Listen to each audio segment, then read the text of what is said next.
Topic 10 प्राचीन भारत विविध। किस विदेशी यात्री ने भारत का दौरा सबसे पहले किया था? राइट आंसर इज मेगास्थनीज ने किया था। शून्य की खोज किसने की थी? राइट आंसर इज आर्यभट्ट ने की थी।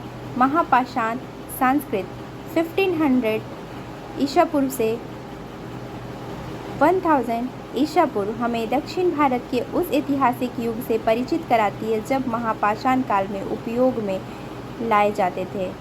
राइट आंसर इज बड़े पत्थरों से घेरी गई समाधियाँ यानी कि कब्र।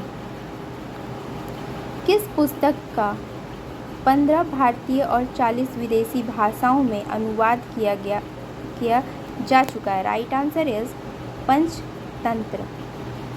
न्यूमिस्मेटिक क्या है? तो ये सिक्का व धातु के अध्ययन को न्यूमिस्मेटिक कहा जाता है। हितोपदेश के लेखक हैं? राइट आंसर इज नारायण पंडित। नाट्य शास्त्र की रचना किसने की? राइट आंसर इज भरत मुनि ने। इतिहास के पिता द फादर ऑफ हिस्ट्री की पदवी सही अर्थों में किससे संबंधित है? Right answer is Herodotus. यानी कि फादर ऑफ हिस्ट्री किसको बोला जाता है? तो वो हेरोडोटस को, यानी ये इतिहास के जनक माने जाते हैं, हेरोडोटस। प्राचीन नगर तक्षशिला किसके बीच स्थित है? तो सिंधु व झेलम नदी के बीच में। वह अंग्रेज कौन था जिसने सर्वप्रथम भगवत गीता का अंग्रेजी में अनुवाद किया था? तो चार्ल्स विलियम। पूरा पाषाण काल में आदि मानव के मनोरंजन के साधन क्या थे? तो राइट आंसर इज शिकार थे। चिल्कोलिथ एज कहा जाता है तो वो ताम्रपाषाण युग को कहा जाता है। स्वप्नवास तत्व के लेखक कौन है? तो भास।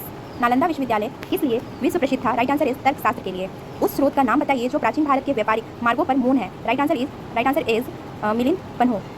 आधुनिक मानव के हाल का पूर्वज है क्रो मैग्नन मनुष्य। ईसा की प्रारंभिक सदियों में भारत तथा रोम के बीच घनिष्ठ व्यापारिक संबंध की सूचना किस पुरस्थल की खुदाई से प्राप्त होती है? Right answer is Arikamedu. आधुनिक देवनागरी लिपि का प्राचीनतम रूप है? Right answer is Brahmi. मानव द्वारा सर्वप्रथम प्रयुक्त अनाज था? राइट आंसर इज चावल। काव्य शैली का प्राचीनतम नमूना किसके अभिलेख में मिलता है? राइट आंसर इज रुद्रमन के। कौन सा बंदरगाह पांडु के नाम से 2 Periplus of the Erythraean sea लाल सागर का भ्रमण के अज्ञातनामा लेखक को ज्ञात था? अमी। Right answer is Arikamedu. ताम्रपाषाण काल चिल्कोलिथ एज में महाराष्ट्र के लोग मृतकों के घरों के फर्श के नीचे किस तरह रखकर दफनाते थे? उत्तर से दक्षिण की ओर। और भीमबेटका किसके लिए प्रसिद्ध है? तो गुफाओं के शैल चित्र के लिए। प्राचीन भारत में कौन सी लिपि दाईं से बाईं ओर लिखी जाती है? Right answer is Kharosthi. Malati Madhav को लेखक थे तो भवभूति थे। मुद्रा राक्षस नामक पुस्तक का लेखक कौन था? Right answer is Vishakha Datt थे। किस वंश के राजाओं ने खजुराहो स्थित मंदिर का निर्माण करवाया था? राइट आंसर इज चंदेल वंश के। आबू का जैन मंदिर किसने बनाया था? राइट आंसर इज संगमरमर से। किससे बना था? एलिफेंटा की गुफा मुख्यतः किस धर्म से लंबित के उपयोग के लिए काटकर बनाई गई थी? शैव धर्म के लिए। एलिफेंटा के प्रसिद्ध सेल को काटकर बनाए गए मंदिर का श्रेय दिया जाता है? राइट आंसर इज राष्ट्रकूटों को।